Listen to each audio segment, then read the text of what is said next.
This video is brought to you by Parks and Power. In part 2, we heard Amoke's story of her experience with the NPRB condemning her ash trees.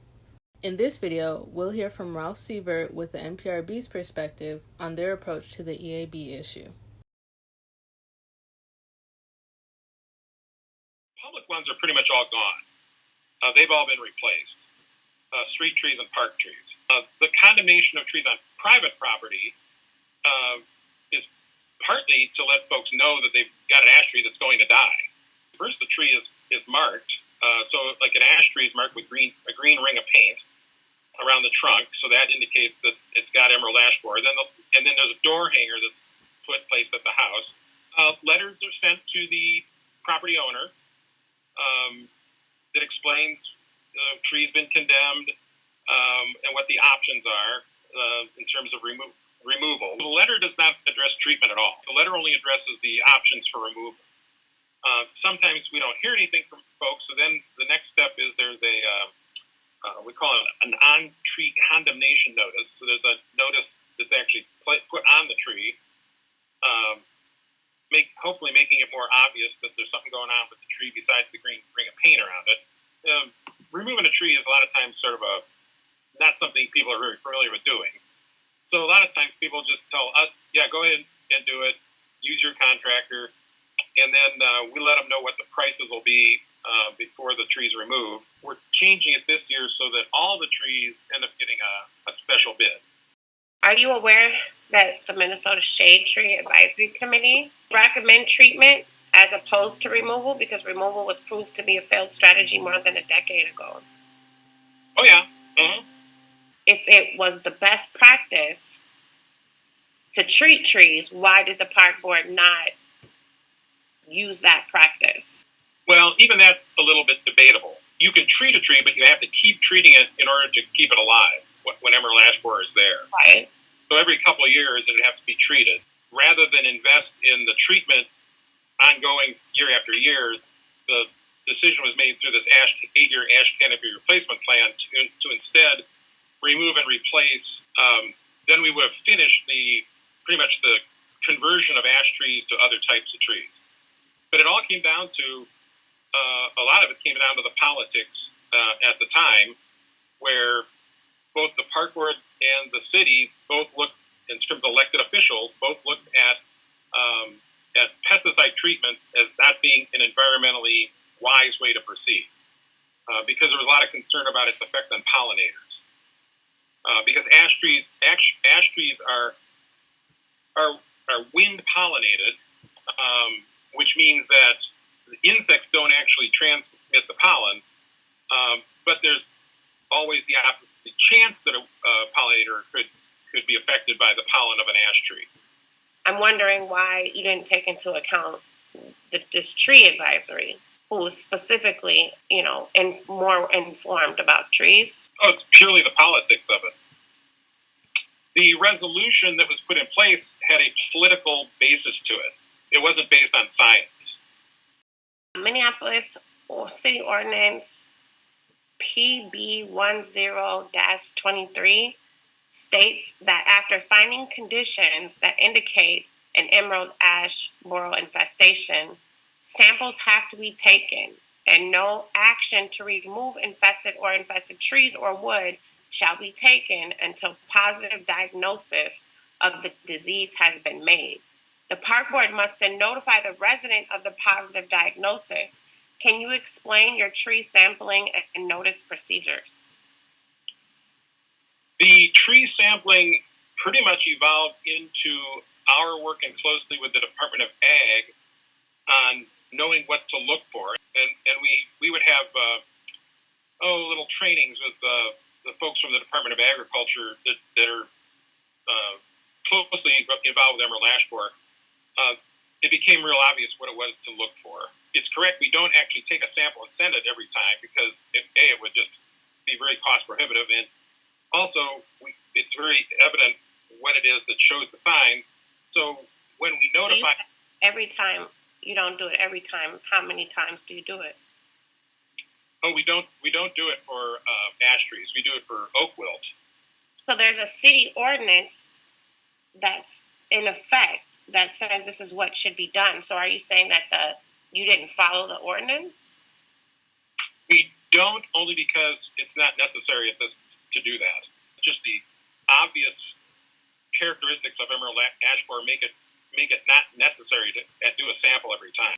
You said it was just decided that it wasn't necessary to take these samples anymore. Who decided that? I guess you could say I did. It was kind of an evolution of just how the whole process was working. You didn't make that decision with anyone else? No. There's a thing called the exponential death curve. We could never get them all condemned, for one thing, if we had to test everyone. And plus, it's so obvious what the symptoms are that it wasn't necessary. You said that infested trees will die, but the Department of Agriculture, the University of Minnesota, and the Department of Natural Resources websites indicate that ash trees with 50% of their canopy remaining can be saved. Did you know this? Oh, yeah. Mm-hmm. Why are there so many trees with at least 50% of their canopy intact being removed? Because in order to save them, they'd have to be treated. And if somebody wants to treat it, they can. People are perfectly welcome to treat the trees. There's nothing we can do to stop or prevent that or anything. How do they know that's an option?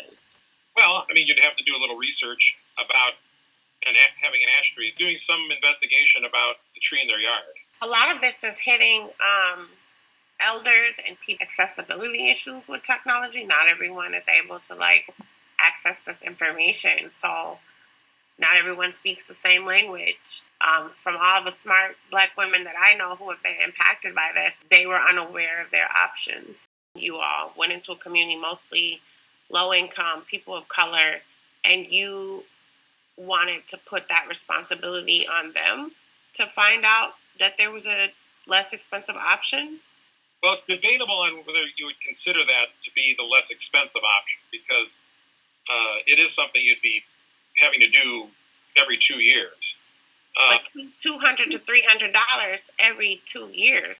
As we've been condemning elm trees since the 1970s, and then now condemning ash trees, in each case, there's never been a component of the process that says you can treat your tree. It's really up to, because it's the homeowner's tree, it's really up to them to discover what the options are if they want to treat a tree. Yeah, you keep saying it's the homeowner's tree as if they had an option or a choice with the forced removal. Right, because by removing it quickly, it's really kind of a service that's being provided. Are you aware that Northsiders are being charged more? I don't believe Northsiders are being charged more. Felicia Perry was pulled in by you and Julie of the finance department. She wants to know if it's standard practice to pull public commenters aside in a room to interrogate them before public meetings. It has not been unusual when we have somebody who wants to be there at the public tree assessment meeting to check and see if there's something we can do to answer their question, just to save them the time of not having to go before the board. So like in this case, Julie Wiseman, the finance director, just asked her, there's a little side room at the park board headquarters, if she could just join us in there to just see if she had anything we could help rectify. Yeah, that's actually been done for pretty much years. So did you rectify anything for her? No, when she mentioned what the topic was about emerald ash borer and the cost, I think that's when we said, well, that's probably something better for you to just proceed with going to the board to bring that up. Unfortunate part is that emerald ash borer has spread so quickly and so fast that the trees we're condemning now are pretty much on the edge of not being able to do much in terms of saving them. There can be some, and then that's where folks just need to let us know if they're going to treat the tree or not. Yeah, but people who don't know that that's an option aren't going to tell you that. I mean, the most recent thing I know we did were these informational meetings,